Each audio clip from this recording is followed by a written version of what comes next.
Better days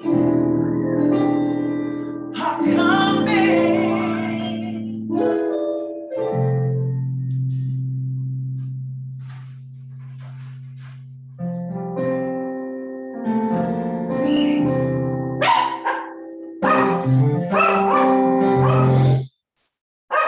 You know what?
Good morning, good morning, good morning.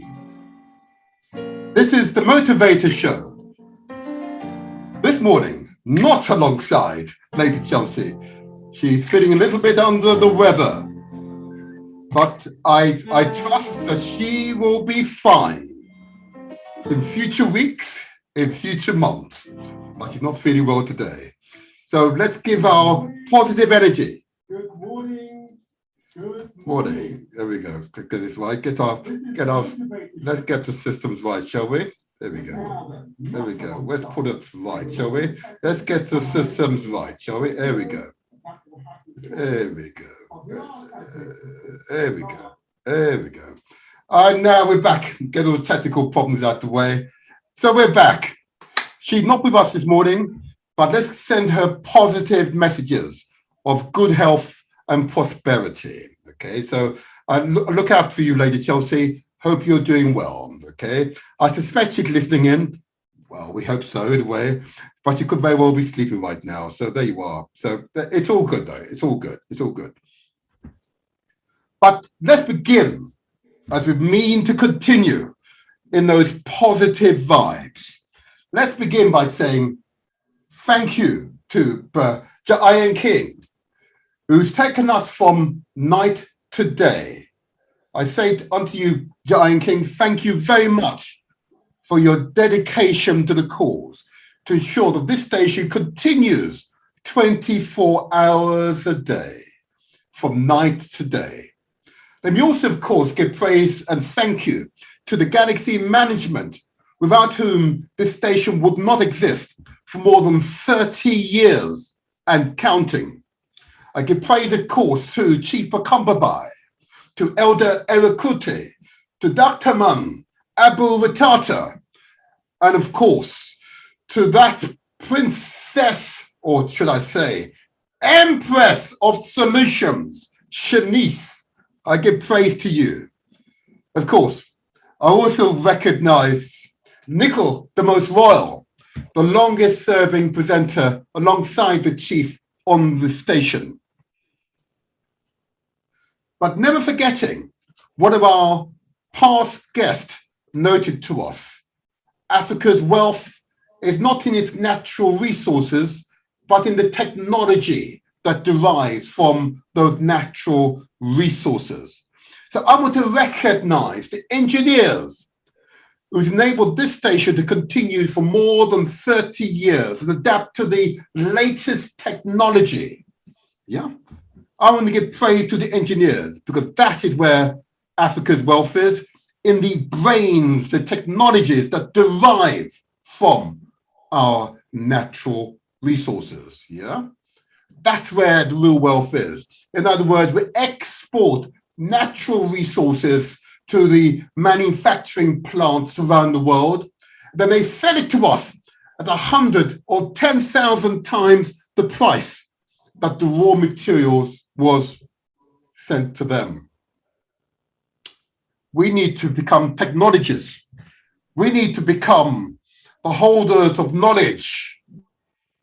Allows our manufacturing industries across the motherland of Africa to flourish, to allow us to see new ways of delivering services, understanding genetics, technologies, understanding the biologies, understanding, of course, the space around us better through those natural resources, the wealth that those natural resources can provide for us. Is that unreasonable? I ask myself.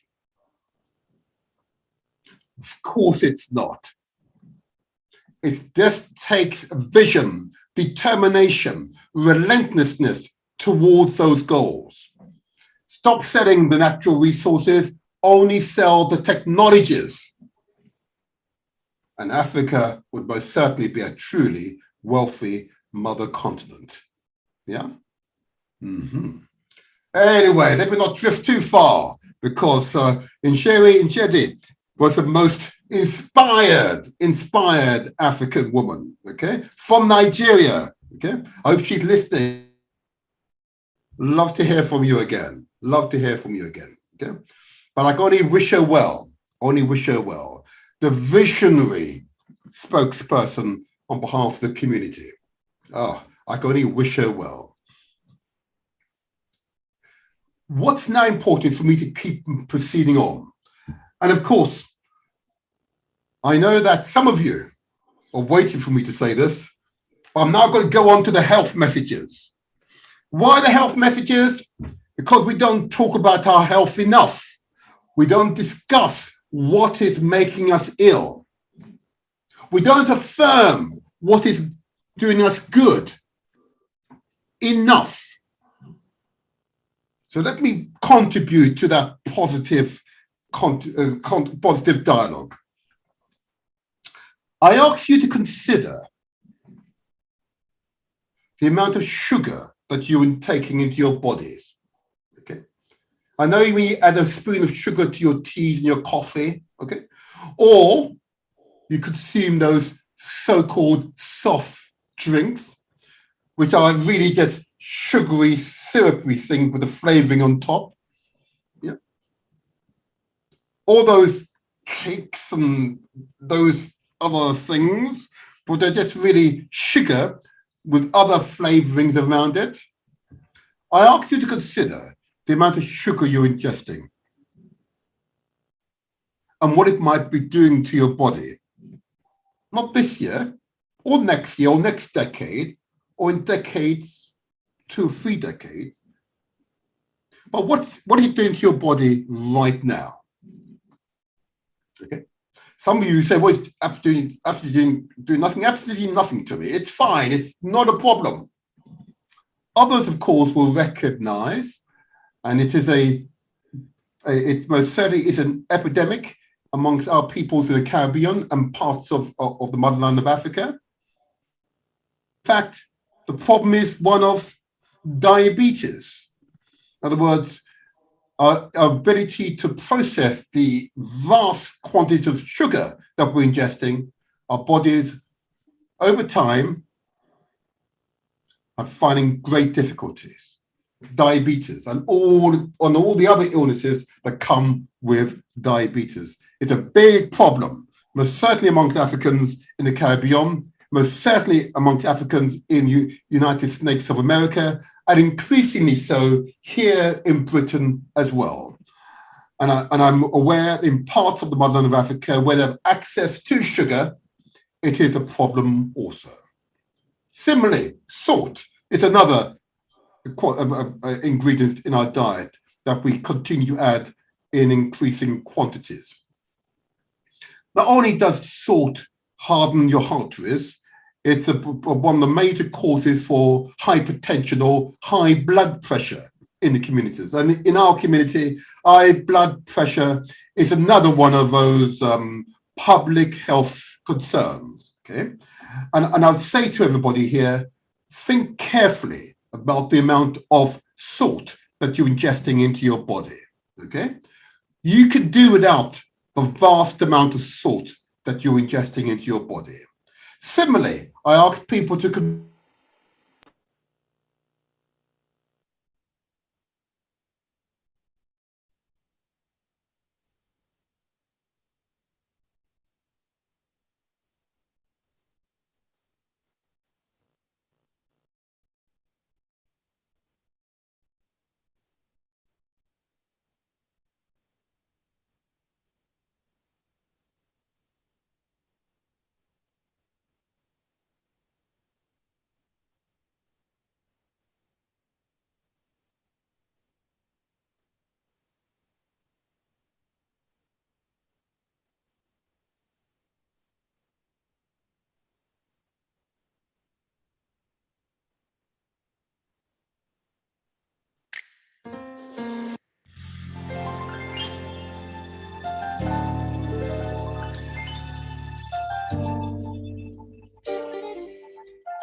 side.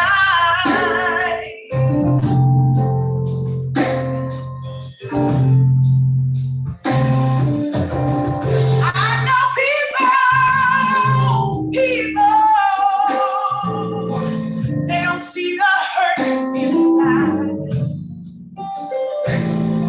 but keep on smiling 'cause everything will be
Just apologize, Brother Motivator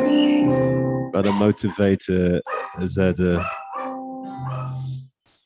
another little technical in the back room. It'll be live shortly, so we'll just wait for Brother Motivator to log back in.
I just want to repeat, Brother Motivator has had a technical hitch, and he's coming back into online any moment. So just pause until he rejoins the session.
feels cold, and you feel all alone, but hold on, better days are coming.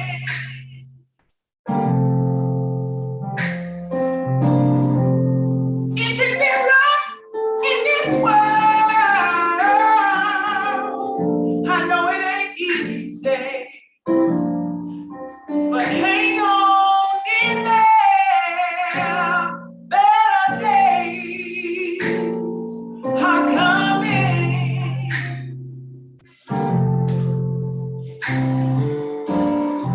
You see good, you see bad, you get happy and you sad,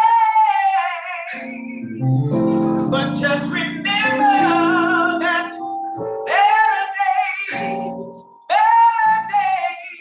are coming. Friends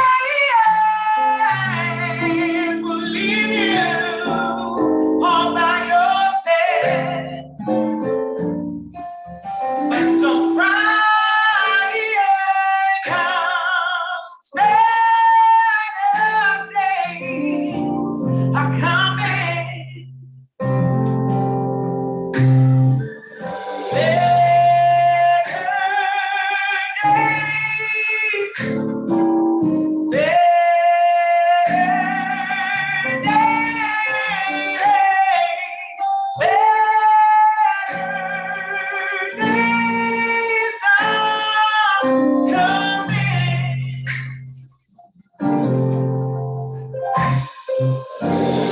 It's only a season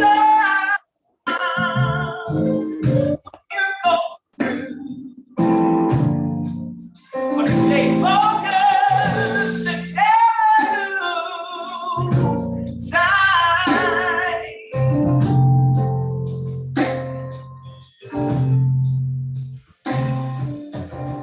I know people, they don't see the hurt you feel inside, but keep on smiling 'cause everything will be alright. There you are. There you are. The challenges of technology. Okay. I apologize. Slight technical hitch there. Cover here. We're determined, unrelenting, yeah? Never defeated. Okay. So the technology. So I will continue, and I can see that we have at least one of our guests here, but I won't introduce you just yet. There are just a few more to complete before we go to our guest for what will be an extremely important show. And of course, this show will address the issue of climate change, or indeed climate justice, as it impacts African peoples around the world. Okay? For us, it's an incredibly important subject, because whilst we and some of our members of climate change, in actual fact, it is center stage, the issue which African peoples need to address. An incredibly important subject that we must address. And indeed, we must become leaders in the field, both in terms of setting clear policies, strategies, resources, and of course, inspiring others to care for Mother Earth. Okay? So it's such an important subject for us all. Okay? So I'm really pleased that today, despite our tech, don't you worry, gremlins or no gremlins, we will never be defeated. Our determination knows no boundaries. Okay? Just so we're clear about that. Okay, so it's all is well, all is well. The technology will work for us henceforth. At least one or indeed two of our guests. For a third guest, will be here any moment now. and then we will begin the interview. But before I go to our guest, and please be patient, I did announcements which really allude to past shows, which I want to remind people that this is important. Listeners will recall that wonderful, inspired sister by the name of Joan Green, a teacher who has written a book to help parents how to support their children to pass both the SATs, 11 plus, and other entrance examinations. Okay, truly an inspired piece of work based upon her experience, professional experience in. She has held a series of book signing ceremonies already, and her book is now, as a result of the initial launch on this program, now and remains an Amazon bestseller. Okay. Now, she's asked me to organizing further book signing opportunities, and just to remind you of the name of the book, it's How to Pass the 11 Plus and Other Examination by Joan Green, and it's available on Amazon. It's available on Amazon right now. So I wish to encourage those of you who listen to this program and have contributed to the book becoming an Amazon bestseller to continue your great works. But what we need are those professionals to continue to produce in support of the community. So I want to say to her, praise be, and long, Sister Joan, may you continue your great works. Okay? Long may you continue your great works. And a further announcement I want to make before we go to our guest. I want listeners of the guest on the same program of we had Sister Joan, and that is Brother Nia of the National Black Supplementary Schools Association. Okay, I wish to encourage those who are listening, and if you lead a Saturday school or supplementary school in your area and is not registered on the National Association of Black Saturday Schools Association website, I wish to encourage you to do the same. Please go to that website and ensure that you are signed up, you're registered on the website. Okay, and if you are parents seeking a Saturday school, supplementary school in your location, go to the National Association of Saturday Schools, Supplementary Schools Association's website, and there you should find information you need. If you do not find information you need, can I positively encourage you to contact myself, and I'd be happy to give you whatever support you need in order to support your sons or daughters. It is so critical that we ensure that our sons and daughters are given the best possible education. If there's anything that we can give our sons and daughters, it's the best possible education. Because through good education, and I don't mean purely academic, I might add, okay? Inspired education. That doesn't only teach the academics, but also teaches our culture, our history, our traditions, you know? It's that type of education that provides quantum leaps in understanding. It is that type of education that inspires the next generation, so they will go from strength to strength. We should never accept second best, okay? We should never accept, I say it again, second best. I want to emphasize that, but all too often, too many parents accept second best. No need to. Yeah, our history is the first history of humankind for good reason. I'll pause there. Okay. Now let's turn to the subject at hand. Climate justice. I say for Africans or for Africa. Okay. But how you wish to interpret it to decide. But I say to you all, climate justice for Africa, for Africans, is a must. Okay. And I know because we live here in the West, we see justice campaigners. We see them often. But often, They don't look like my sons and daughters, often, I have to say. I'm so proud that as part of the preparation, the research I committed for this program, okay, that I found it warmed my heart to see so many young people, yeah, involved in climate justice, okay, and seeking changes in the way in which we use energy, the way in which we obtain energy, okay, particularly where those energies are from sources which have a finite life.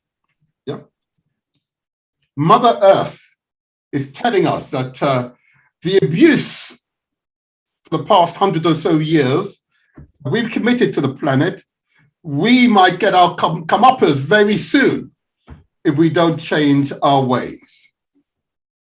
Now, it's pretty obvious when you think about it that, gosh, if you continue to abuse the earth in the way in which we have thus far, not millions, but billions of tons of CO2, carbon dioxide, carbon monoxide, and other toxins have been released into the atmosphere, at some point, that will come back to bite us.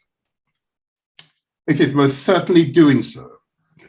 But I believe Africa and Africans can lead the charge for climate change worldwide. We should take our natural position in leading the charge for change. Okay. So today's program gives light to the African experience. Today's program gives light to the African effort to effect climate change for the better. In other words, not up, but down. Yeah. And I want to make sure that no longer are we seeing this very pleasant young lady on our programs, okay? That we give light to our pleasant young ladies, to our pleasant young men who are kept subject. Because they know they will inherit earth when myself has passed, and they will inherit whatever we have left. We want you to take the lead. Okay.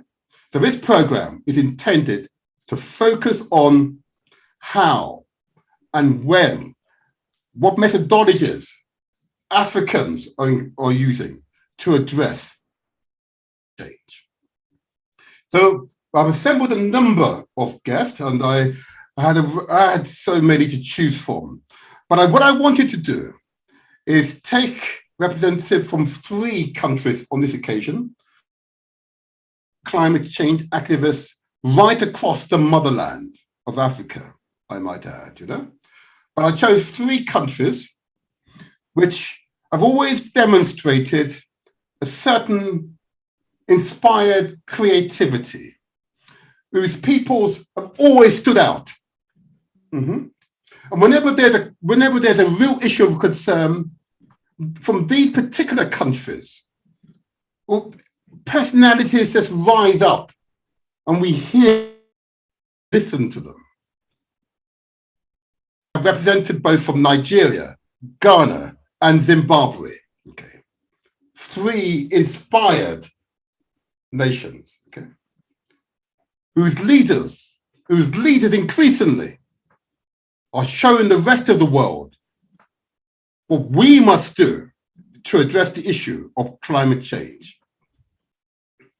So I'm going to begin the show, okay, and let us hear from us on this most important of subject, providing our perspectives on the subject, okay, and providing, I hope, inspiration for us here, particularly here in Britain, okay, because we don't discuss climate change, okay. What we need to do, control of this subject and move it forward. No more procrastinating, obfuscation, none of that. The whole purpose of this show is that we translate our words into action. So let's, if I may, start with Ghana. Ghana, if I might say so, if I may say so. Beautiful Ghana. And my guests, who I want to first of all begin by saying that now that I've seen your face, I'm reminded that, wow, we know each other from a few decades now. And we both have held, I continue to hold public office. I'm so overwhelmed. I've got to say, wow, that's the energy working on our behalf, after here you are today. So let me begin and ask you, please, Will, introduce yourself and tell us more. Tell us what it is you're doing in respect of climate justice for Africa. Good morning. Good morning. Thank you very much for inviting me to your show. It's a very inspiring one. I want to say a big thank you to you for the fantastic work that you do. Thank you so much. May I just ask us to observe half a minute silence for one of our activists, Edem Daddy, who was killed in October. She was knocked down while cycling by a truck. She was with the Extinction Rebellion All African Network. So can we just observe a few seconds in memory of her life? Absolutely. Thank you for indulging me. She was a young activist, only 23 years old, but doing phenomenal work. Yes, my name is Awula Sewa, and I'm an eco-conscious citizen. We have a group called Eco-Conscious Citizens, and what we do is that we campaign on green matters, environmental matters. So it encompasses everything from protecting our waters and our forests to planting trees and setting up eco-conscious citizens. Councillor Seaton spoke about the legacy we are to leave to our children. And one way of leaving a legacy is to set up these clubs in schools so that they will take up the baton and we'll be there to guide them so that we know that the work we are doing will continue even after we are gone. So that's what we do in a nutshell. I can elaborate later. Sorry, I've lost you. I'm sorry, I can't see. Yes, indeed, forgive me. Thank you. That's a very useful introduction, and I'm so honoured that you are recognizing the death of one of ours, And I'm pleased that you reminded us that even though that wasn't publicized to any great extent here in the UK, that you reminded us to remember that person. Thank you. Yeah, she died in Ghana. Yes. Thank you, Dave. Now, and what you described to us is, I believe, an interesting intro. I'm going to ask you just to pause for that intro for the moment, because I'm going to ask from the country of Nigeria, is Joshua still there? Joshua. I think he's there. Good morning, Joshua. Good morning. Good morning, Martin. Good morning. And I understand you are in Glasgow now as well at the COP26 conference? No, I'm not. I am virtually observing the conference, but we do have someone from my organization there at the moment. Yes. Excellent. Can I ask you, first of all, Joshua, just to introduce yourself and just describe the organization that you belong to in Nigeria? Of course. I'm Joshua Oluwaseyi. I am a climate activist from Nigeria, of course. I run a nonprofit called Lemblue. Basically, what we do is we aim, or we inspire Generation Z individuals, my generation, to take actions relating to issues that are a threat to our lives. You mentioned something earlier, Martin, regarding the fact that your generation will leave a world for us, right? And so we are not waiting till we see what kind of a world you're going to leave for us. We're taking action now to secure our future. So that's sort of what we are about. I am also a Doha debate solving its honoree and a global team leader. Yeah. Mm-hmm. Mm-hmm. Thank you very much. Now, I was looking around for our colleague from Zimbabwe, who apparently was on earlier, but it's gone off. But I see we have Aziz as well. Good morning. Okay, good morning, Martin. Trust you're doing good. Trust everyone else is going good. My name is Aziz Abubakar, and I'm from Nigeria too, just like Joshua.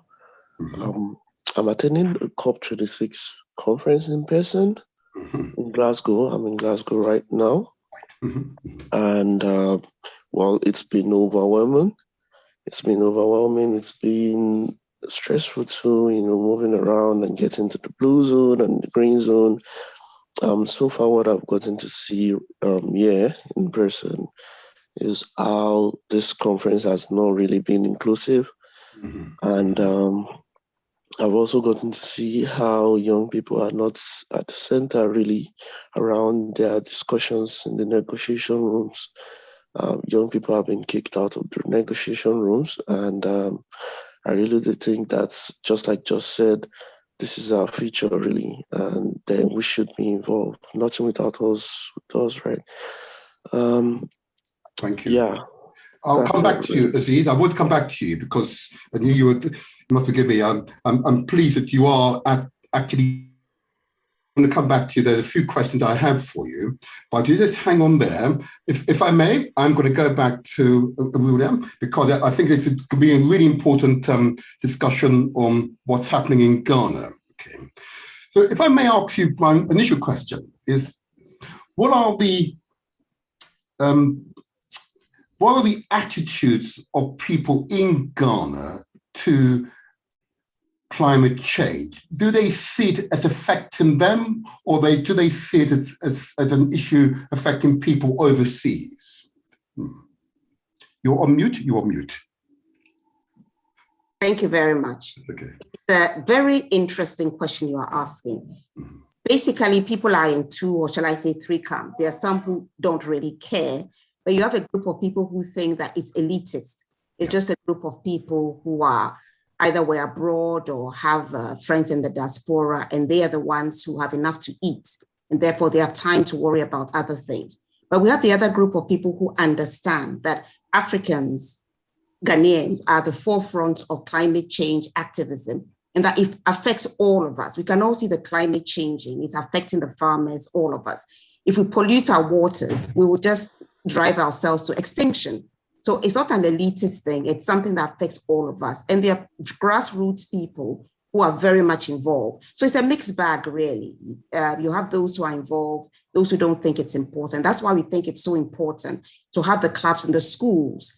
And we've had fantastic response from a neighboring school, La Weiler's cluster of schools, where the children are really, really excited about being part of the club and ask so many interesting questions about climate change. We've actually greened the front of the school. We've got a little park for them. They themselves in the morning, you can see them watering and taking care of the park, which is really, really encouraging. So yes, we are sowing seeds, and there are lots of communities who are at the forefront, but it's a mixed bag. Thank you for that. That's a useful insight. And Joshua, if I can ask you the same question, is it in Nigeria perceived to be an issue of local concern or issue for people outside? It's not really concerning Nigerians.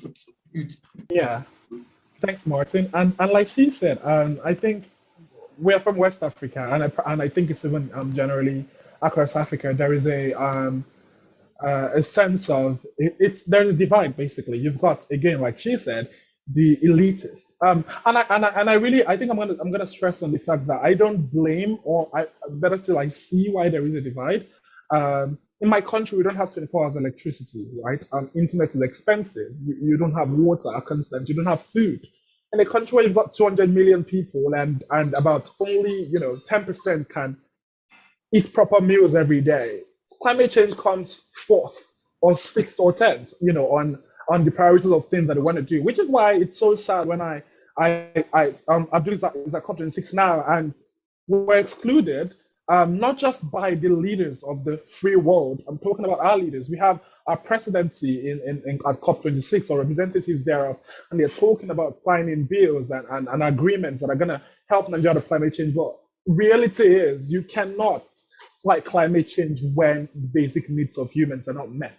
So obviously there is a sense of I've got to take advice, I've got to eat. You can't tell me, oh, stop eating, stop buying stuff in plastic, when perhaps selling stuff in plastic is why I survive. So yeah, there is that divide, just like she said. Interesting. Thank you, Joshua. Let me go back to Willa. It is interesting, but of course, this is where the notion suggested that Africans are not interested in climate change. So it's interesting, but clearly you're both, and there are others who have discovered many others. Absolutely.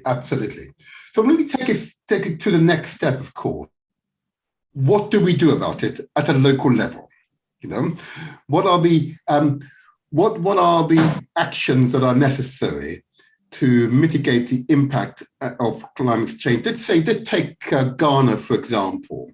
Okay, is, for example, the primary concern in Ghana rising sea levels, for example, or is it air pollution, or is it polluted waterways with plastics or other things?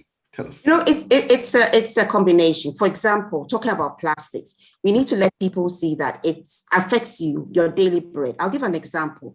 Fish are caught and the fish have plastic in them. Yes. When you see that the fish you are catching have plastic in them, you're beginning to understand that it's affecting you. It's not an elitist thing. We all eat. Even if we eat once a day, 3 times a day, we still eat. So it's a question of bringing it down to the ground level that once our waters are full of plastic and choking the fish and sea life, eventually we won't have any. And therefore, your livelihood, those who obviously are fishermen, is going to be affected. The consumers won't have anything to consume. So it's a question of letting people understand that it's affecting each and every one of us. Yes, some people will be affected less because they can afford to fly food from outside, but you're also being affected. And I think the difficult, we're not letting people understand that it affects each and every one of us in much the same way. And my brother Joshua talked about the plastics. You don't have to use plastic bags. In fact, I don't have to reveal my age, but I can tell you that a short while ago, there were no plastics in Ghana. People went to the markets with baskets, which are woven. They use all sorts of organic material. Plastics are a new thing. And having seen how destructive they are, even if some people in their lifetime, that's all they have seen, we can go back to what we have in all sorts of places. They are weaving materials that you can use to put goods inside and to show that plastics are not necessary. And that's why we need to get rid of plastics. And in the meantime, have the recycling, because it's a very dangerous thing. And I think our brothers in Kenya, East Africa, they've taken the lead by banning plastic, because they found that even the cows, when they were slaughtered, had consumed plastic. It was left all over the place. And when they are grazing, apart from grazing on the grass, they also eat the plastic. So it's a serious problem. And I think your doctors will tell us that there's a rising people are getting cancer. There are more reported cases than before. What do we think is accounting for this? It all goes back to how we're treating the environment. Yeah. Beautiful. Thank you. And Joshua, is that a similar case in Nigeria? Although Nigeria is somewhat complex, I'm aware, of course. Yeah, I mean, I love everything she said. Oh yes, so do I. But I'm gonna get a little bit into the details of the reality with plastic in a place like Nigeria, where again you've got 200 million plus people, and half of them are not even educated, for one. She talks about fishing, for example, as a way to explain that climate change affects every one of us. I think that's such a part of climate advocacy or activism that's slept on. The entire work that I do is storytelling. I just about 2 months ago, I had a media tour with our representative at COP right now, where we went to radio stations in my city, Benin City, Edo State, Nigeria, and talked about the effects of climate change, but not the effects of climate change by saying, every year, give some figures and say CO2, metric tons, all this quote unquote Western or statistically led approach. Africans don't want to hear that, right? Africans, if you're going to get to them, and from my experience, you have to talk about why it affects them. And it goes beyond just their source of livelihood. It's a threat to their lives. I think just a short story. My entire activism sort of started in 2018 when I learned I was allergic to air pollutants. I am allergic to smoke. I'm allergic to fumigants, similar aerosols like that. And in Nigeria, that makes no sense. Like, why are you allergic? It's an elitist thing. It's who's wealthy that can be allergic. It doesn't work like that.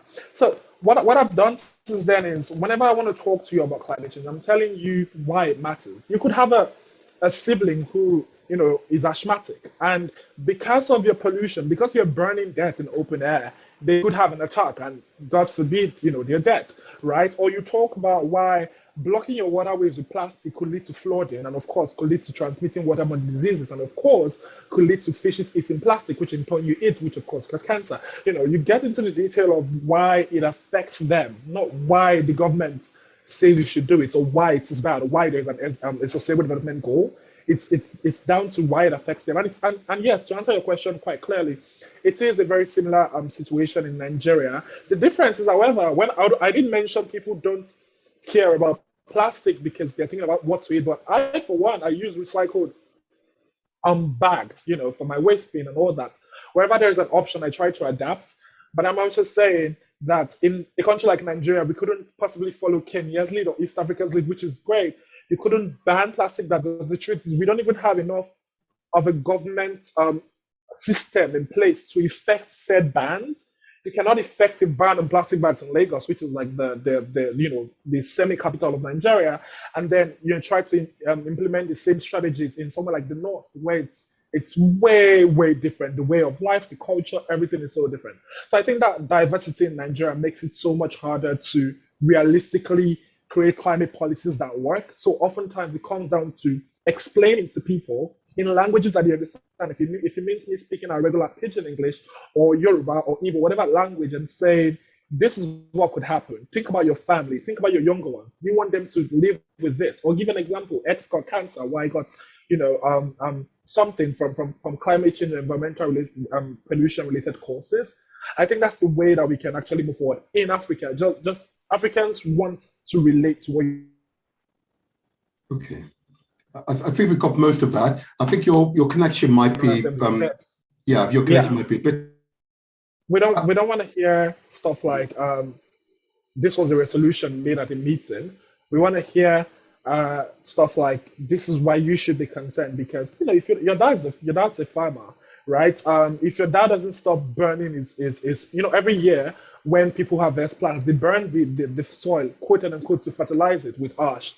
But if you keep doing that, you're releasing massive amounts of carbon emission to the atmosphere, and then the drought comes, right? Or there is no rainfall, and then you cannot even farm. So what happens then?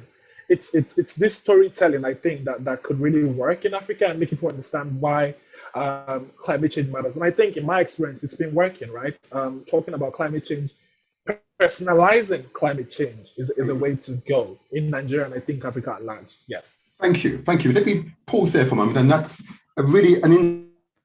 how to communicate effectively first of all, the idea of climate change and contributing to climate change, and I think that's and of course, once it's understood, most people want to respond positively, but it's self-interest. Can I just move our conversation to another always seems to be upmost in our mind, particularly here in Britain, how to create sustainable energy.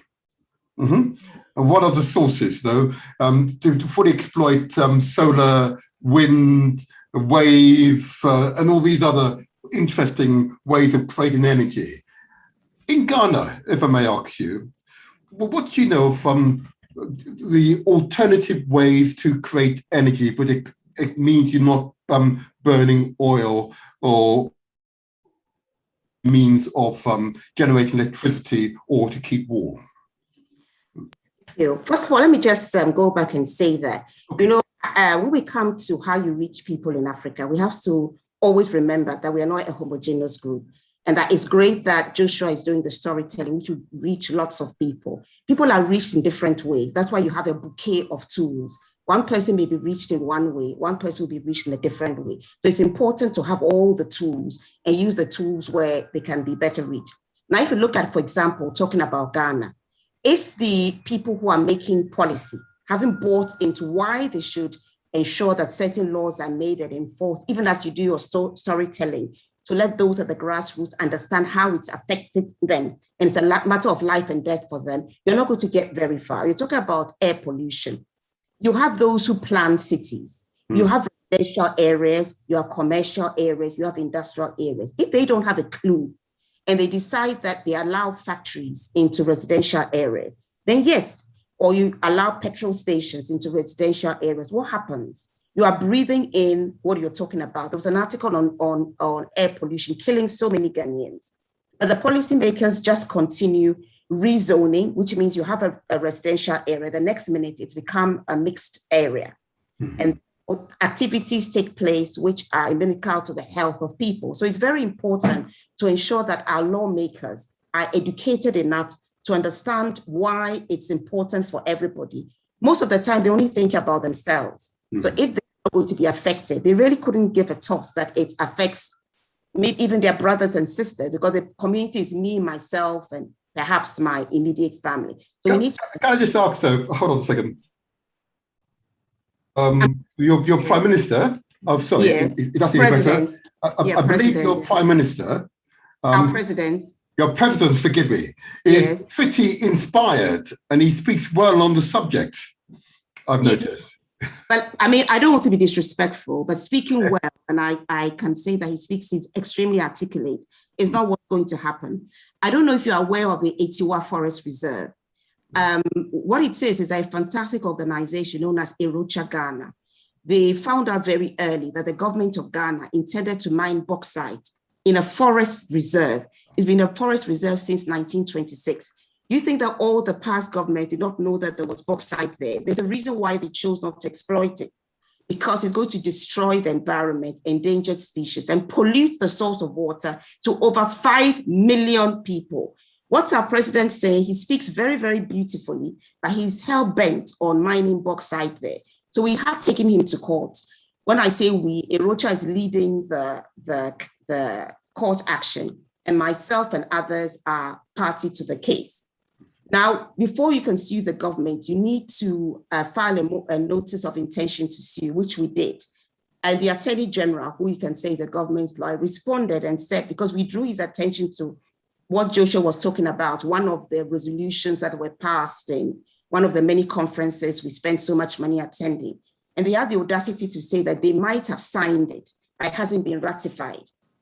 I don't want to use words like hypocrisy, but if you are signing something and you are sincere about it, now whether it's been ratified or not, you're going to go by it. We all know that the Etiwa Forest Reserve, it's absorbing so much carbon. Anybody who knows anything about bauxite mining will know the devastation it causes. I think I tried to send you a photo about bauxite mining in different countries and the devastation it leads. Who would— yes, it's all very nice to speak in a very articulate manner, but what we are interested in is the concrete steps you take. So if he does not change his mind about mining bauxite in Ghana, then I'm sorry to say they are wonderful words, but they mean absolutely nothing. Okay. Always the women. Listen to the women. You know, Joshua, always listen to the women. I'm not going to contradict you, because you're absolutely right, of course. There is an argument, and I'll come back to you, Joshua, that says that Africa may have up to 2020 population, but it's actually responsible for only 4% the carbon dioxide and monoxide released into the atmosphere. In other words, the real problem is not in Africa. The real problem is in Asia, both Eurasia, Sino, and Indo-Asia. That's where the pollution is coming from. Africa, by contrast, is only 4% of the world pollution. Now, with that in mind, if I may come back to you, my sister, Ghana industrialized. I'm losing you. Yes. Oh, you're losing me. I'm sorry. Oh, right. Yeah. I know. We You said Ghana. Today, we're having some problems with our. Am I being heard now? Yes. Okay. I'm saying that bearing in mind that Africa is responsible for 4% in the world. Okay. And by comparison, the pollution released by Ghana is infinitesimal in relation to the size of the population. Yes. But your president, of course, is conscious that in order for Ghanaians to benefit from all the resources that it possesses, okay, Ghana must industrialize. Are you against industrialization? I'll put that question to Joshua in a moment. Are you against industrialization? Of course not. What we are against is environmental vandalism. Continue, yeah. We are not against industrialization. We are against environmental vandalism.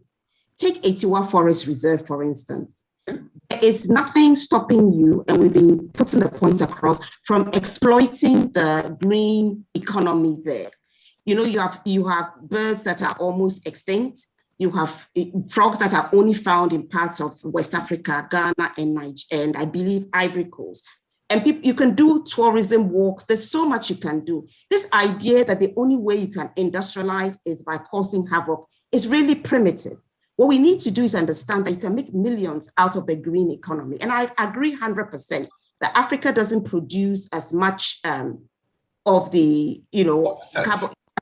I agree 100%, but that doesn't mean that because of that, then we should also go and produce our share. That's nonsensical. What we need to do is understand that when I say protect Itiwa Forest, it's not for the West benefit, it's for the benefit of Ghana and Ghanaians and Africans. That's why we're saying that.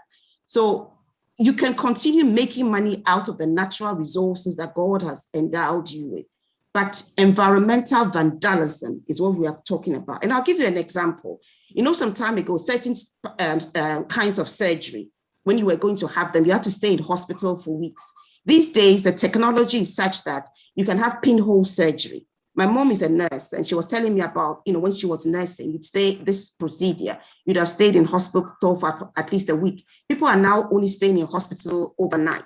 In the same way, in a few years' time, we might have found some technology which enables us to extract bauxite, for example, from down there without destroying the environment. Until such time, leave it where it is and focus on exploiting the forest in a way that benefits the people. Look at Obuasi, where we have the gold mines. Look at all those other areas and look at the lives of the people. We've gone there, exploited the gold. The lives of the people living there has not improved. And who are those benefiting? We should ask ourselves those questions. Paul, thank you. That's an interesting, robust response to my question. Joshua, are you against industrialization of Nigeria to create the wealth so that, for example, have constant electricity in Nigeria, for example? Are you against that? No, in one word, but I'm going to be quite elaborate on this because it's a mixed bag. I was reading an article a couple of days ago. I read one on CNN. I read another on Quartz, and this conversation, this proof of concept of, want to industrialize, so we have to mine, or so we have to, drill for crude oil or whatever. We have to explore. Basically, it's a quote unquote, it's a overly used, not valid, but overly used sentiment that the white people are the major polluters and they're industrialized, and the only way for us to get there is to pollute too, right? I read something about almost every conference since the COP21 when they signed the Paris Agreement, there is always a conversation of how would the white people pollute the earth? China, for example, the United States, and you're asking Africa to solve it. But the reality is, I was talking to the BBC just about 2 weeks ago about how climate change affected my country, and someone mentioned it in the beginning of this call about farming. It's glaring. It's what I think it should be under normal circumstances in Nigeria's climate system. This should be when the dry season is starting because it's just November. But usually we've got raining season from April to October. When I did the video, it was October towards the end. It was 31 degrees Celsius hot in October. rain falls at the wrong time, sun shines at the wrong time. Farmers don't know when it's planting season and when it's not planting season. All of these things. And even though what Africa cohesively is producing only 4% of global carbon emissions, the truth is our climate being around the equator doesn't even make it any better for us, right? If we emitted any more than we are doing, it's going to be worse. We've got droughts every now and then. Some news. We've got flooding excessively in the eastern parts of my country, and you're telling me that the only way for us to industrialize is to basically create more actions that would lead to higher release of greenhouse gases. I think to get back a little bit to the question, which is, am I against industrialization? I think no, obviously.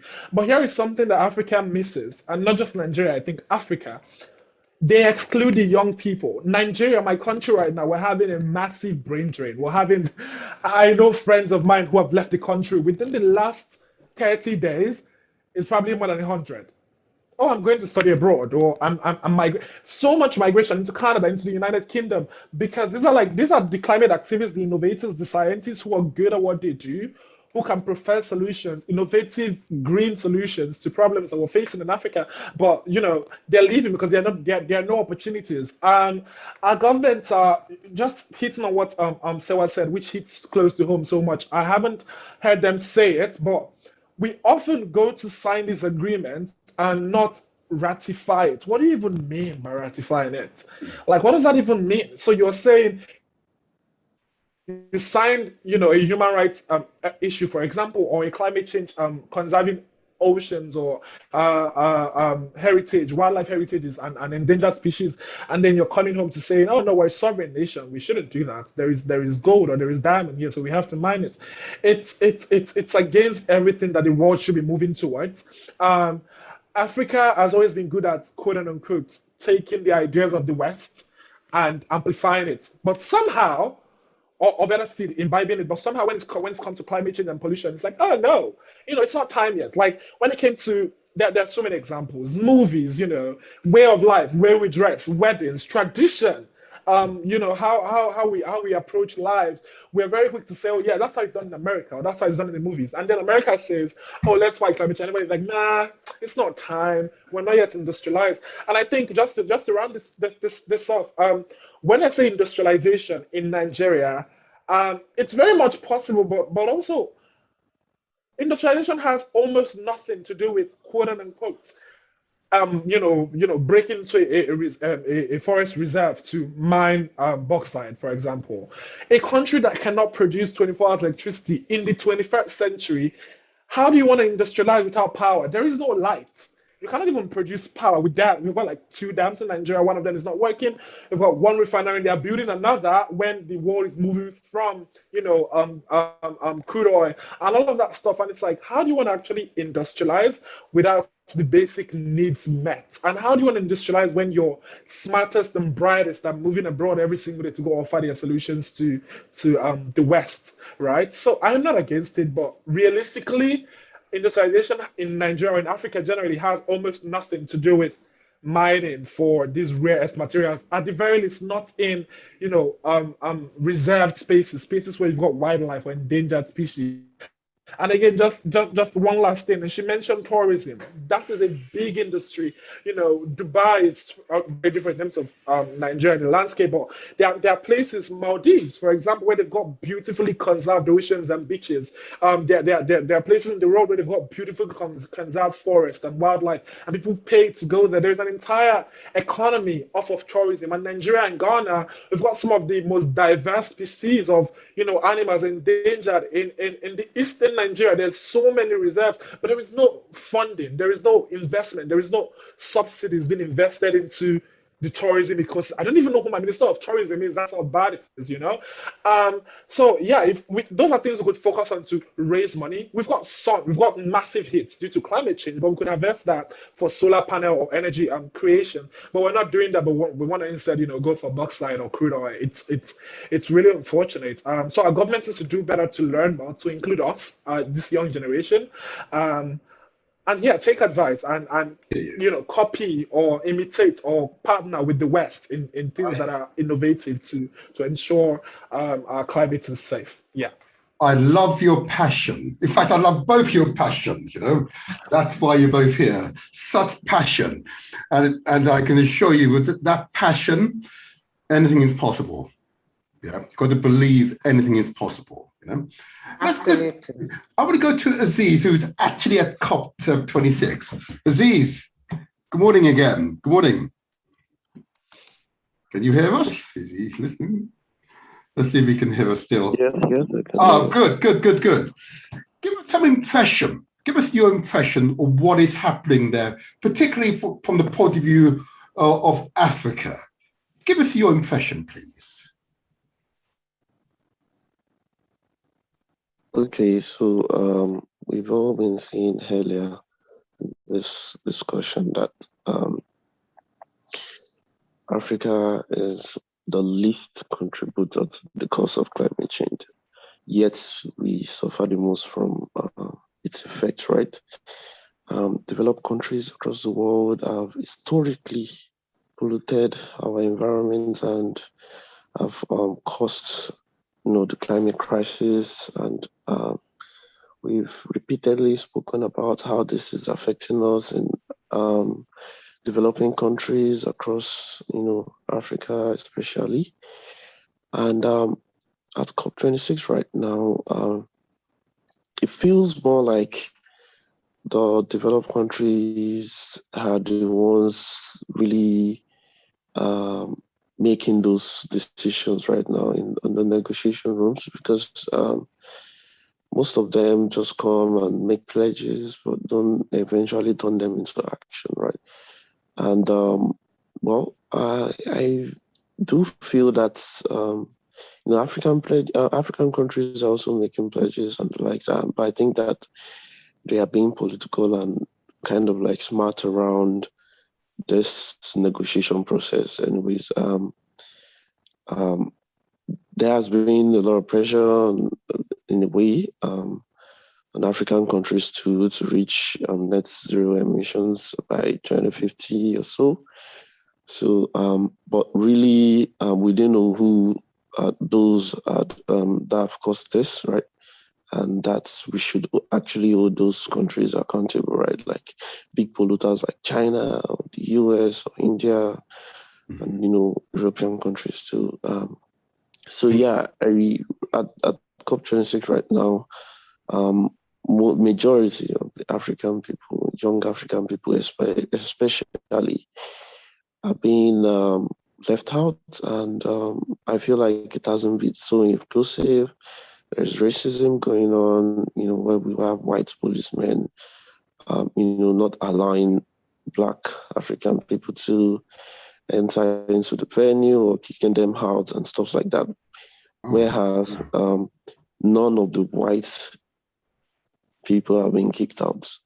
So there's this systemic racism in the system, and these are things that are happening right now. And the fact that it hasn't really been inclusive in the sense of catering for people with disabilities, especially from the African continent, and and some other groups of people who are the most vulnerable to climate change impact, like women and young girls.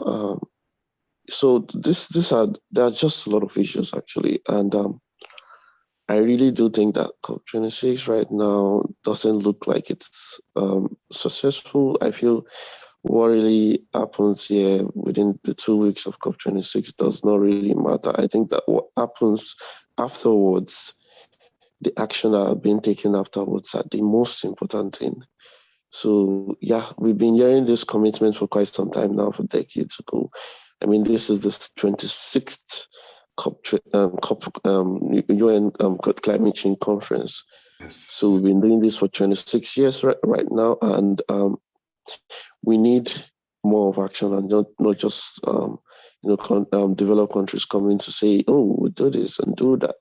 There has been a pledge to annually developed countries should give developing countries about $100 billion annually, and I really don't. I've not seen the effect of that really on the progress that we're making in Africa, like where is that going, and all of that's really. So yeah. Thank you. It's an interesting insight. I'm just conscious of the time, so what I'm going to do, I know we've got someone in already, and I believe our colleague from Zimbabwe will join us in a moment, but the numbers to call for those who are listening and wish to interact with my the numbers to call is as follows: 0203 481 5240. You then asked to enter a PIN number, and it's 3707 33 43 97, followed by the # sign. It's a vertical horizontal symbol on your keypad. And of course, for those of you who are viewing this via YouTube or Facebook, you can see the number on your screen. Okay. Now, what I'm going to do, if I may, I'm going to go to a caller who's been sitting there patiently, 9034. Good morning. 9034. Good morning. Yeah, good morning, Mr. Motivator. Good morning. Oh, good morning to you there. How are you? Sorry, yeah. I am good. Good, good. Thank you. You have a question? Well, basically, yes, and I also have a point to put forward to your guest. Do they know of the Great Green Wall that has been built across Africa right now? That's the first question, which is expected to be about over 4,000 miles long, or 8,000 kilometers. The Great Green Wall, okay.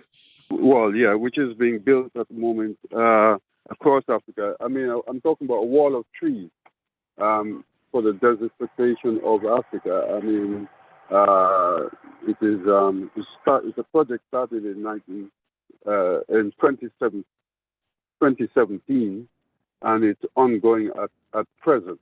It's ongoing to build this wall across Africa, planting trees and other fruits, vegetables, and other things like that. Do they know about that project? Okay. Who wishes to respond? Yes, we know about the project. It's African-led, which is very good because it puts a light to the point that Africans are not interested in climate change. And it makes it quite clear that Africans are at the forefront. Yes, we're aware of the project, then that is led by Africans and how ambitious it is. And that this is something that is really very innovative. Yes. And so yes, to answer your question, we are aware of it, and we applaud those who who took the initiative and are behind it. Are you a part of that project? I mean, I'm not a part of it. I'm not a part of it, but it's something that I think is fantastic and I support. I mean, there are so many laudable projects going on that I might not necessarily be a part of it, but it doesn't mean that they don't have my full support. And if there's ever anything we can do to be part of it, we do. What we are doing in our part is planting trees, greening places. And something I didn't mention was, for example, when we see green spaces, which somebody is trying to appropriate to continue the concrete jungle, we quickly step in and making sure that it's green, and we stop encroachment, and we've been successful on a number of occasions. So that's one thing that we do. So yes, there are so many campaigns going on and so many I support, but doesn't mean I'm necessarily a part of each and every one of them. Yeah, no, it's just that hold on there, brother. Can I ask the same question of Joshua? I wonder if you're aware of the Great Green Wall. Joshua, can you hear it? Yes, I can. Is it about the Green Wall? Yes. I mean, of course. I am also not a part of it because it's led by the African Union. And the work that we do, we are very apolitical, right? We do not involve ourselves in often governmental organizations.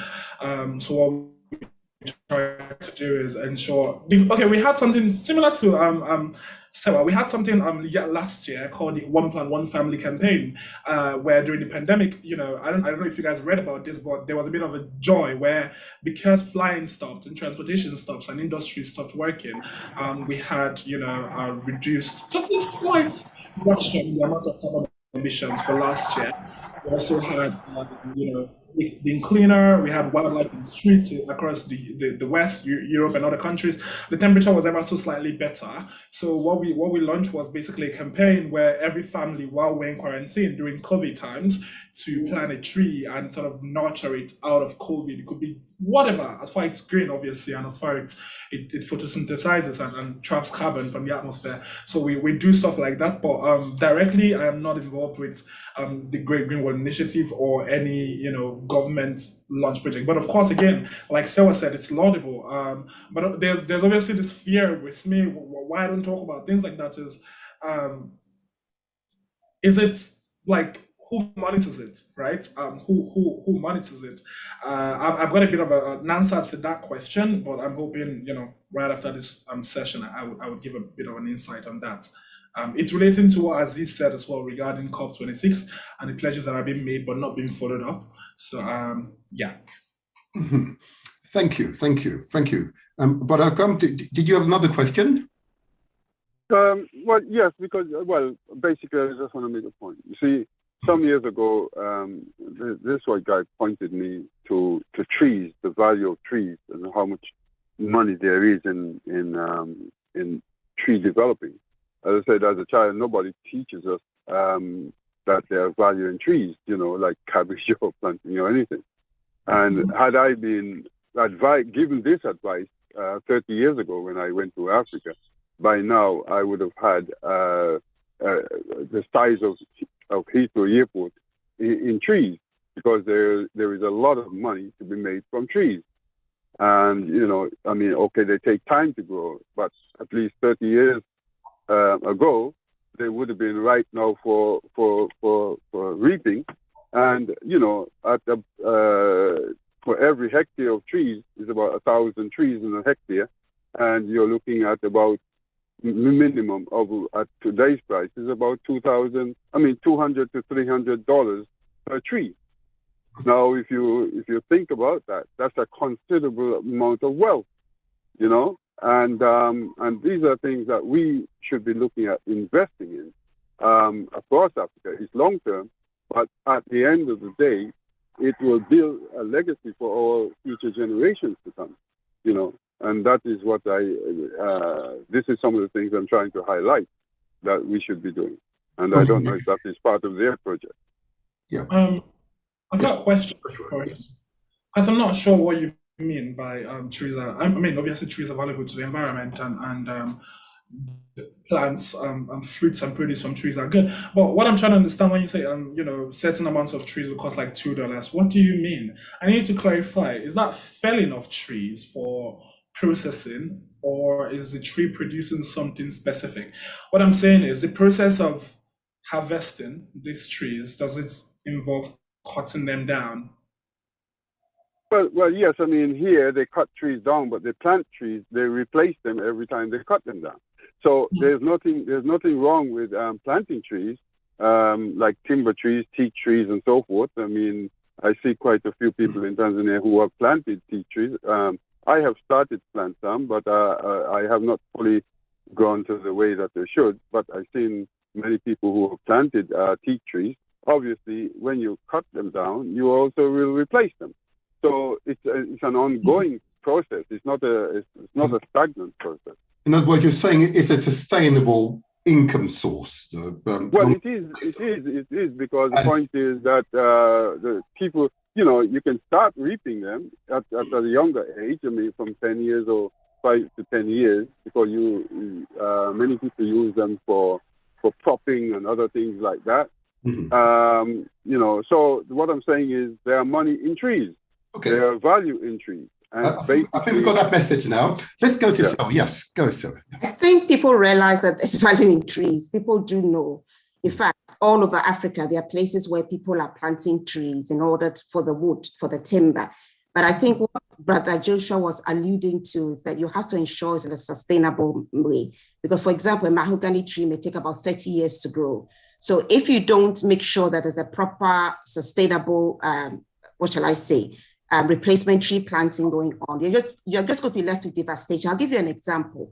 We have these beautiful canopy trees in Sandema in the Upper East region. They are canopy mahogany trees.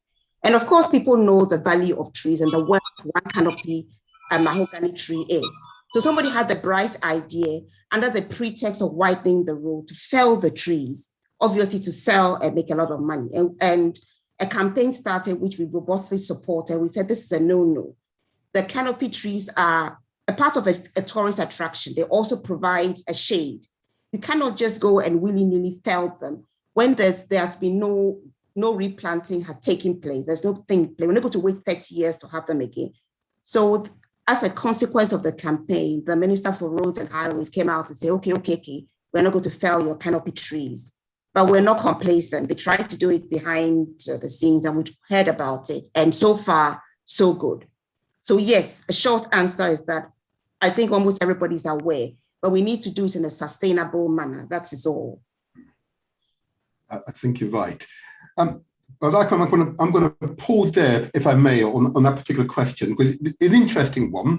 In other words, it is possible to engage in sustainable industries, which is really what this program is focused on, but also focused on what we can do to reduce our carbon emissions, our carbon releases. So, as I said, Africa contributes 4% of the world's pollution, okay, 4%, regardless of nearly 1 billion people, but 4%. We suggest that whilst Africa will make a difference, the real difference will be made in parts in Asia and the Americas. That's where the real difference needs to happen.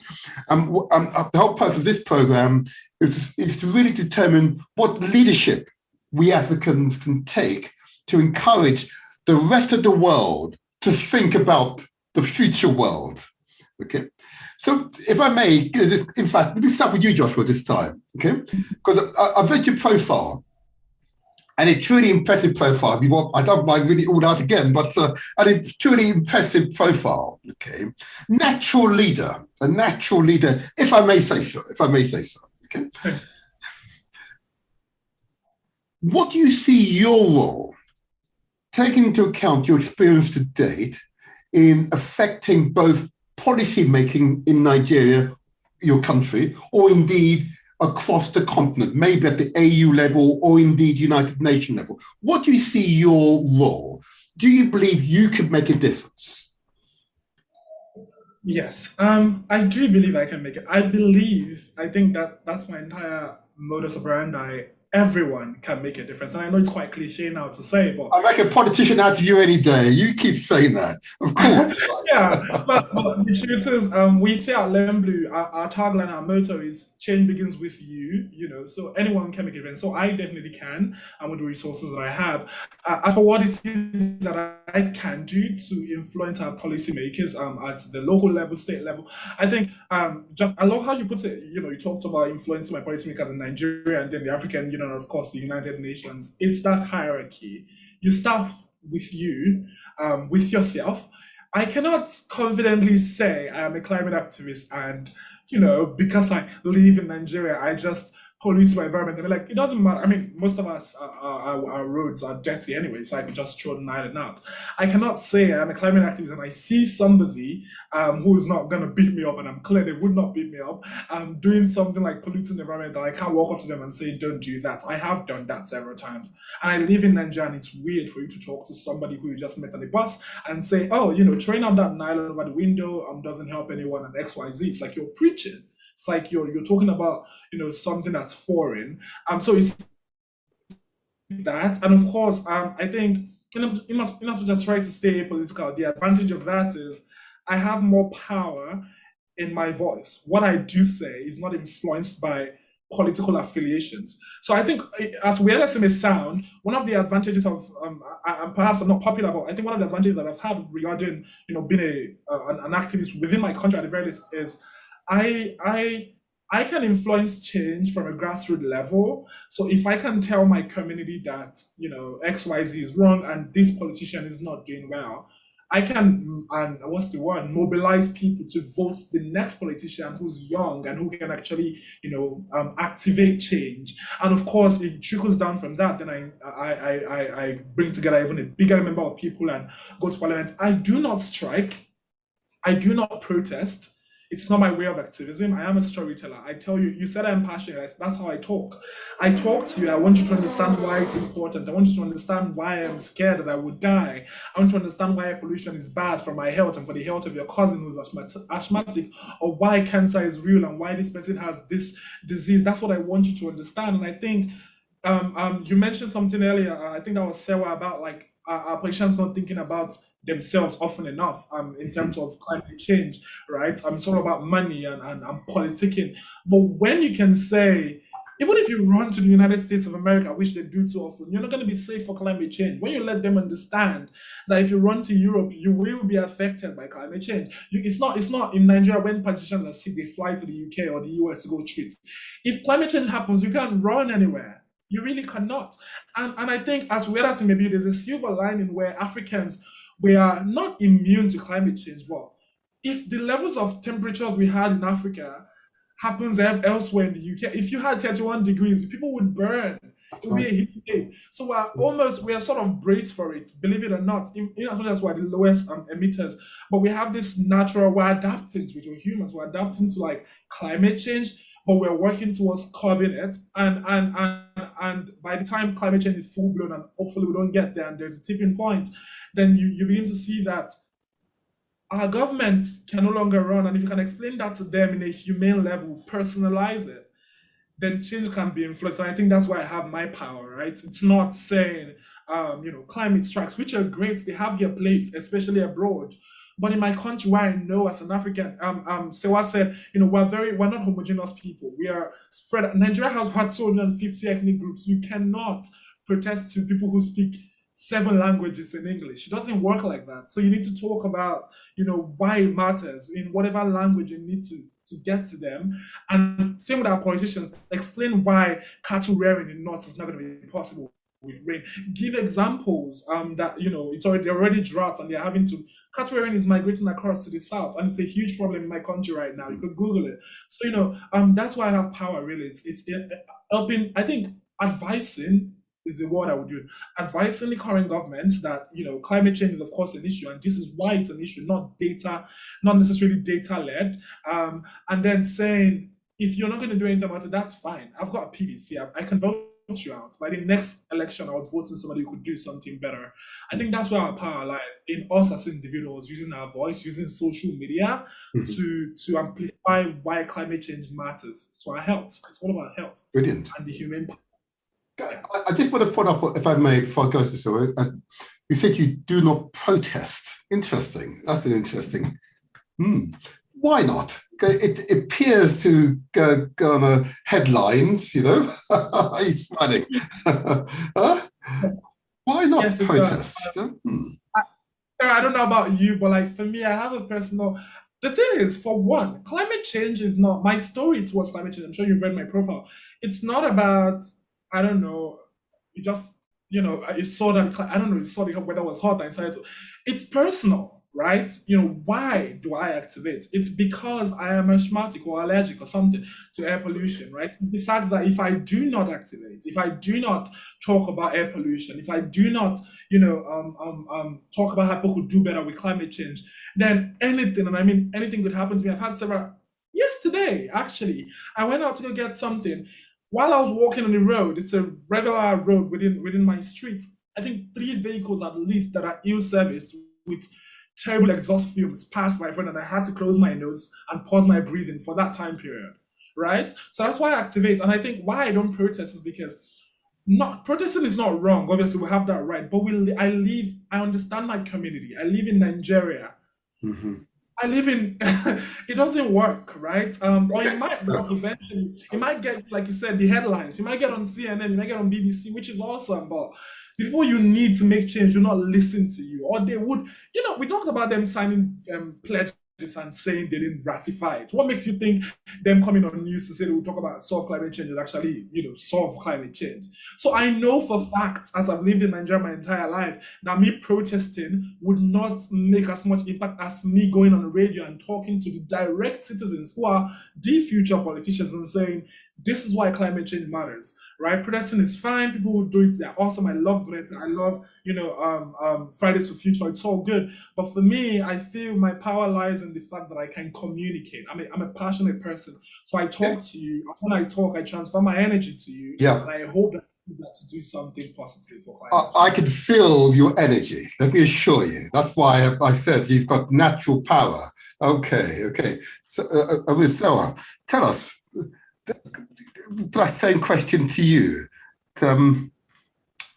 Africa, you're a natural leader. In fact, I know you are a leader. Let me get this right. I know you are a leader. You should be up there advising the British government, advising European governments, advising other African governments. Why are you out there doing precisely that? Because they need to hear your insight. Do you not agree with me? Well, what I would say is that we are all doing things at different levels. I mean, I know that in Glasgow, for instance, we have Erocha there doing a brilliant job. They are the green zone and explaining what is going on.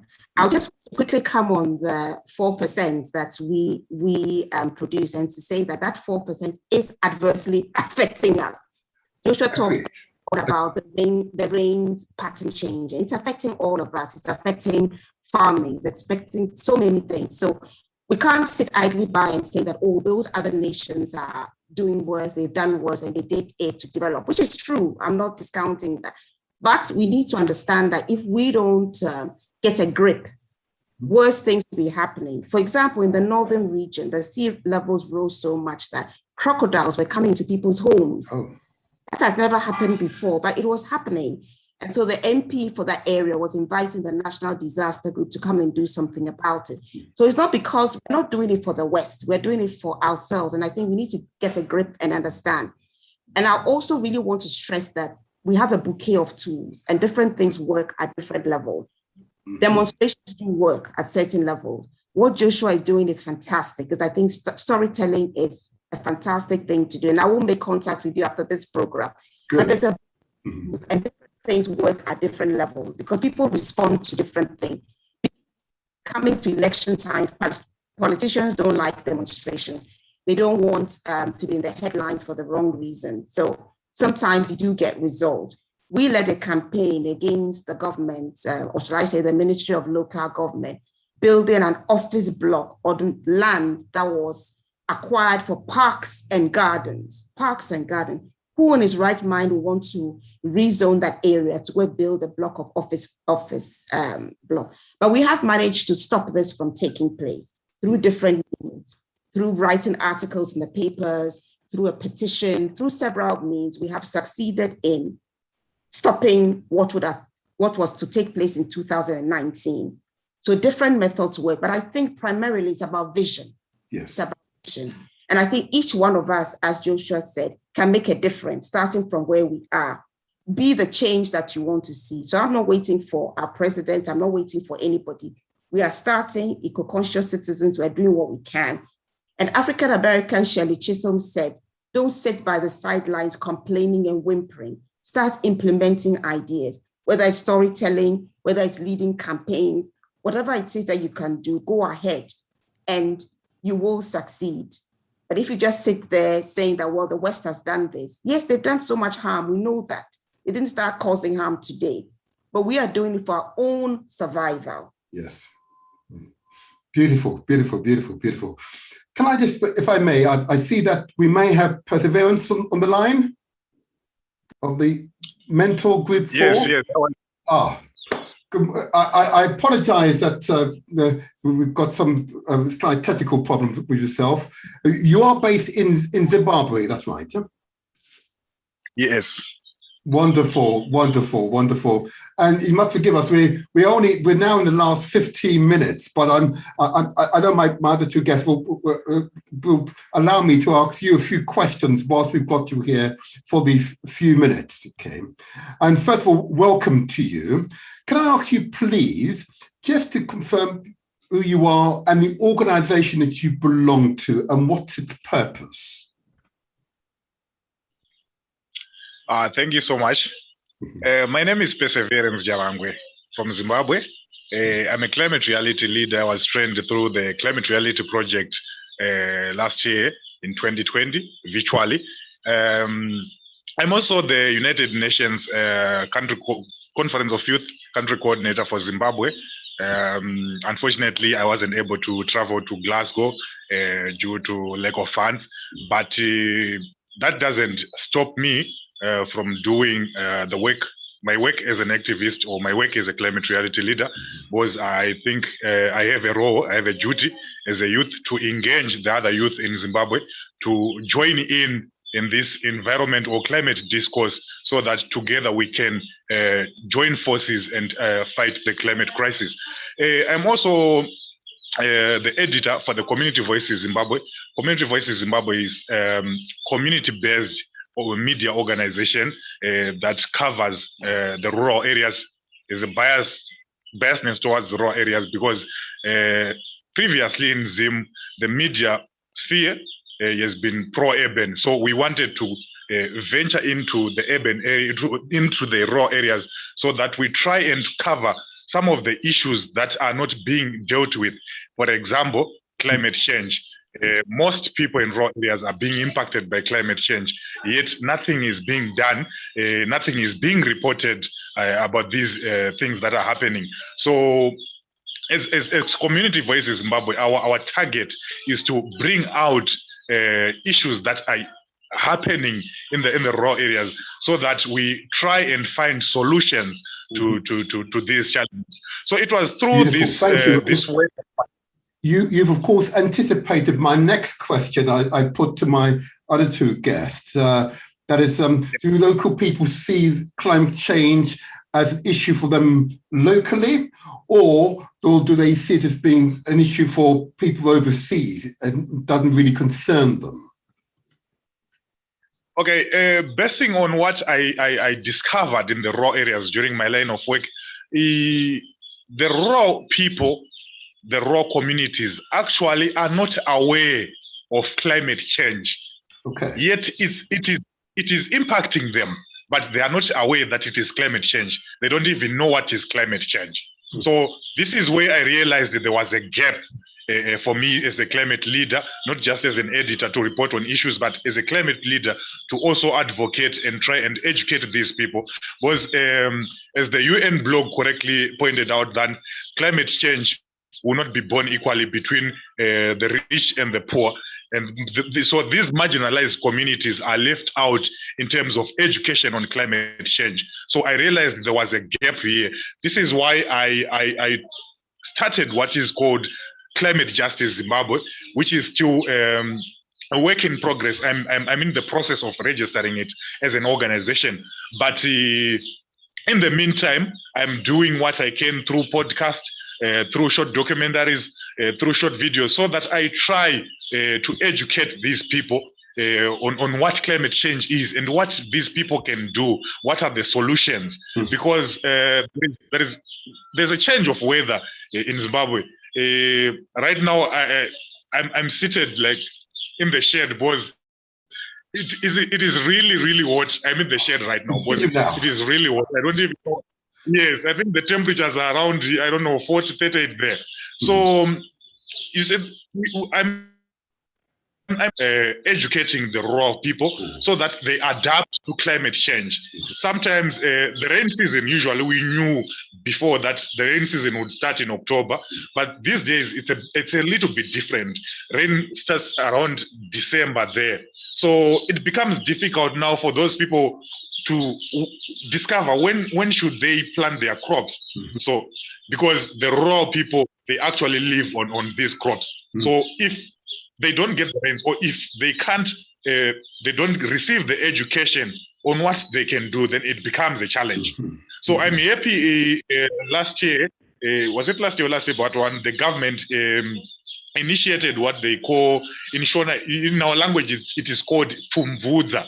It is just a process of, what can I call it in English? But I can say it's a process where farmers are encouraged to dig like 30 centimeters holes so that they plant their crops inside. These holes, they can actually contain like water for such a long time that these people can actually harvest food that can sustain their families only. So these are some of the educational things that we are supposed to teach these rural folks so that they can adapt to the changing weather patterns. And also another issue is, I don't know, I'm still working on this one. I hope to get funds so that I can help these people, because they also need gardens in their communities. They can't get water. They don't have access to water. So if I think if I can help them, some of them, not all though, I will try, if I can help them construct bores so that they can implement gardens, start garden project, and maybe sell their products, I think they can start sustaining themselves. Because I strongly believe there is a big gap between the urban folks and the rural folks. I understand you, And you speak with such strength, I have to tell you, such strength. So we're going to do another show with you. I can assure you. I think we should do another show. In fact, now I've just made an executive decision. We'll do another weekend, I think, on this subject. I think we will. And we need to hear more from you, from Zimbabwe. And I'll add onto this other countries as well, where there are equally impressive Africans who are addressing the issue of climate change. And I'm not thinking it from a point of view that it has been done to us, but are seeking to take control and resolve the problem. So it's no longer a problem for us. So you speak with such strength. I welcome it. And I regret that we weren't able for you to access the program at an earlier point. But nevertheless, we'll do this again next week. I did want to ask you one other question, and I'm conscious I'm in my last 9 minutes. Okay, so forgive me if I rush you along now, and I do again apologize. In Zimbabwe, of course, we are aware, and not dissimilar to Nigeria or Ghana, and you've said it, that the awareness of the impact of climate change on the general populace may be, it's a work in progress. But what about the leaders, the politicians, okay, who are most probably aware and most probably will have representatives here in Glasgow at this time, okay? What policy changes have been made in Zimbabwe that begins to address the issue of climate change and its negative economic and social impact on your country? Okay, thank you very much. Before I get into that, I was actually surprised by my president's speech a few days ago when he was actually saying that as long as Zimbabwe is under sanctions, it will be difficult to achieve or to succeed in terms of the targets of the net zero. Yeah, I don't know, man. What I think is, if we start playing politics in this issue, I think we are actually running away from the main goal, the climate crisis, the emissions. Right? What can we do as a country? Was one talking and less implementation, right?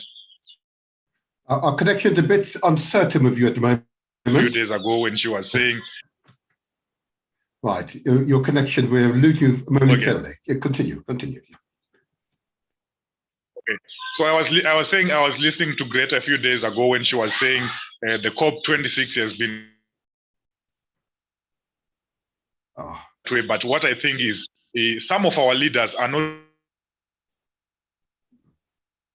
things that are addressed, right? In Zimbabwe, we would expect something to do with climate change. All right, but I wouldn't agree that sanctions. Yes, we should change. But now coming to politics. Okay. I think we might be losing you somewhat. Ah, what a great shame.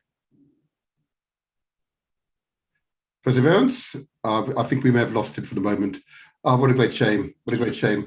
We'll have to work on that for Zimbabwe. Okay, but if I may, I'm now in my last 6 minutes. So if I can, first of all, Joshua, forgive me, Perseverance, we lost you for a while there. Oh, I think we've lost him again. Okay, in that case, Joshua, what will be your closing message to the many Africans who will see both live and the recordings of this program? What would be your message to them before we leave? I'll give you a minute just to give us your last and closing message. Well, before I do that, I just want to say thank you so much for hosting this, Martin. You've been an amazing host. And Sewa, you're amazing. I would love to work with you. Oh, yeah. Please. Thank you for representing us in the UK. Okay, as for my closing message, I think I quite literally always say this. It's sort of synonymous with me, but it's a saying that change begins with you. It's not a lie. And what that means is, I've said it like several times during the call, but what I mean basically is, I think Sewa talked about, little things that you could change, educating yourself for one, but I think even more specifically to our homes, you don't have to be an activist or a storyteller or a non-profit founder like us to be a change maker. You don't have to be a cop for what it's worth. To enact change, climate change particularly, it could be as easy as deciding to turn off your light when you're not using it, or your water. If you bake with a tub at home, that's like, I use at least, I think, 5 liters of water compared to like bathing with a shower. Those behavioral changes, those habitual changes, those new perspectives that you're going to take on life, which is being able to speak up when something is wrong, being able to recommend sustainable options to certain things you've been doing in the past. Those are what I mean by change beginning with you. So it's the most little thing, not overcharging your phone. It may sound trivial, but plugging your phone in for when it's even full and just leaving it because you have electricity. Most people don't have that. They don't even have water, not talk of electricity. So consider that and the impact that little action would take. There are 232 million plus Generation Z individuals on Earth at the moment. My generation. Imagine out of all of us, let's say 10% decided that we want to be more eco-conscious and we practice eco-consciousness. Okay. Just imagine how much reduction in our carbon footprint that would be. So yes, change begins with you. That's all I have to say. Thank you. That's a key message. Thank you. Change begins with you. Always, always. So young, but yet so wise. Huh? A beautiful African saying. Anyway. So come on, please give us your closing wise words. And I'm waiting with bated breath with you now after Joshua. Well, after Joshua, I'm not quite sure what I can say. But first of all, thank you for hosting the program. As you said, you are fantastic, and Joshua, you are amazing. Thank you for the kind words. I think you've done a brilliant job. There isn't much for me to say apart from reiterate what has been said, that we can make a difference. Little things. Not wasting electricity or water, planting a tree, keeping seeds after eating some fruits, and making sure that we try and grow something. There are very little things we can do. It's not just going to COP26 or standing in the UN podium. There's little things we can see. Plant a tree, reclaim a green space by you. As you said, don't overcharge your phone. You see a light that is on, turn it off. There are little things we can do. The 1,000-mile journey begins with just one step. So let's just go ahead and do what can be done. Give your email. And my email address, if you want to contact me, is ecoconsciouscitizens@gmail.com. ecoconsciouscitizens@gmail.com. So let's do it. Each and every one of us can start today, and we are going to change this thing around. We cannot afford to reach the tipping point. Yeah. Beautiful. I know we're experiencing some internet problems today. It's just curious it's happening today. I very rarely have these problems, but never mind. We remain very determined. Don't you worry. That was beautifully said. A 1,000-mile journey begins with one step. There you are. Profound observation. Profound. Joshua, once so young, is there a means in which those who wish to contact you can contact you? What is the best method? Yes, I mean, you can reach out to me on social media, but I think I would redirect you to lemblue.org, which is our official website. We're building an ecosystem of resources. I know we're out of time, but just to mention, Aziz talked about the fact that, COP26 is going to happen and we'll make pledges and it wouldn't be followed up. And what we are doing next year, starting the 1st of January, is collecting every single publicly accessible pledge from COP26 and quite literally just tracking down the progress. Brilliant idea. Brilliant idea. That's what we're going to do, because we've had 26 COPs. So now we're just going to follow them by their words. Every country, every publicly accessible pledge, and follow them up and see they're actually doing with petitions, ensuring and putting pressure on governments to do something. That's what we can do, put pressure. Yeah. Thank you so much. Thank you. My time is up now. Thank you. Time well spent. Thank you so much. I'm sorry about the technical difficulties, but nevertheless, you've proven why Africa must take the lead. Blessing to you all. Blessing to you all. Blessing. Thank you. Thank you. Thank you. Thank you so much for representing. Thank you. Good morning. But just remember.